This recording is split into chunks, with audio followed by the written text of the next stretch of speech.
আমি একজন মা, সন্তানহারা মা। আমার কলিজার আগুন কিভাবে চলে একমাত্র আপনারা দেখতে পারতেছেন, দেশবাসী জানতে পারছেন, আর আল্লাহ দেখতেছেন আমার কলিজার আগুন কিভাবে চলে। 2020 সালে যে রায়হান রে মারা হয়েছিল, যেই কষ্ট দিয়া, যেই নির্যাতন দিয়া এখন পর্যন্ত আমি যে বেঁচে আছি, সেইটা তো আল্লাহর কাছে লাখ শুক্রিয়া। সেই সময় তাকে যদি রায়হানের খুনিরার বিচারটা হইতো, তাহলে এই ঘরে ঘরে এই আয়াত হত্যা হইতো না, রাহাত হত্যা হইতো না, মুনতাহা হত্যা হইতো না, হাদি হত্যা হইতো না, ঘরে ঘরে খুনিরা জন্মিত না, এবং ঘরে ঘরে আমার মতো নির্যাতিত মাও কলতু নিয়ে থাকতে পারতো না। আমার মতো মা যতজন আছেন, এরা কলিজায় কীভাবে আছে আপনারা গিয়ে একবার জিজ্ঞাসা করেন। আর আমার জিজ্ঞাসা করতেছেন তো আপনারা তো দেখতে পারতেছেন আমি কি অবস্থায় আছি। শুধু আমার রায়ের অপেক্ষায়, কবে আমি রায়টা শুনবো আমার মনটা শান্তি হবে।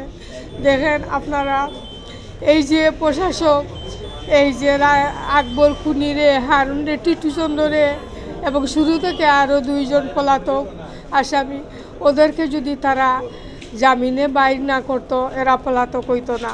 কিন্তু এরা কিভাবে এই খুনিরারে অত কিছু দেখার পর, এত প্রমাণ পাওয়ার পর এরারে যে জামিন দিয়ে এরারে পলাতক করছে, এইসব সব কিছুর কাল সাজিয়ে লাগিয়া এই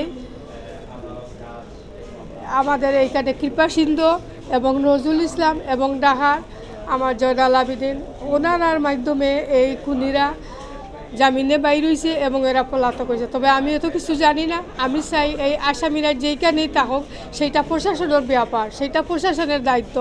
আমি বারবার প্রশাসনের, আমাদের কমিশনারের কাছেও গেছি, পুলিশ কমিশনারের কাছে, আমি স্মারকলিপি দিছি আমাদের ডিসি মহোদয়ের কাছে, এবং আমাদের এই কমিশনারের কাছেও আমি দিয়েছি স্মারকলিপি। এদেরকে কেন ধরা হয় না, এদেরকে কেন ওরা হয় না, আইনের আওতায় আনা হয় না, আমি জানি না। ওরা হয়তো পুলিশ বলিয়াই পুলিশে ওদেরকে ছাড় দিচ্ছে এবং পুলিশেই ওদের সহযোগিতা করতেছে। কিন্তু পাবলিক হইলে যেইভাবেই থাকুক ওদেরকে ধরিয়ে আনতে পারতো। কিন্তু আজ প্রায় 6 মাসের কাছাকাছি হয়ে যেতেছে, এখনও ওদেরকে ধরে আনতে পারতেছে না। নিশ্চয়ই পুলিশ হয়ে পুলিশের সহযোগিতা করছে, এর জন্য খুনিদেরকে ধরা হচ্ছে না। খুনিরা কোথায় আছে নিশ্চয়ই প্রশাসকে খুঁজিয়ে বাইর করবে, এইটা তার দায়িত্ব, আমার দায়িত্ব নয়।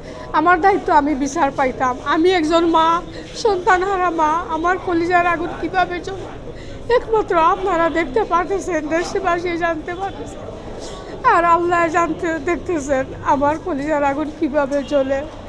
এই খুনিরা যতদিন পর্যন্ত ধরা না হয়েছে, যতদিন পর্যন্ত খুনিরা বিচার না হয়, এতদিন পর্যন্ত প্রতিদিন একটা করে গড়ে মার্ডার হয়, একটা করে খুন হয়, একটা করে আকবর জন্ম হয়, একটা করে রায়হান মারা যায়, একটা করে হাদি মারা যায়।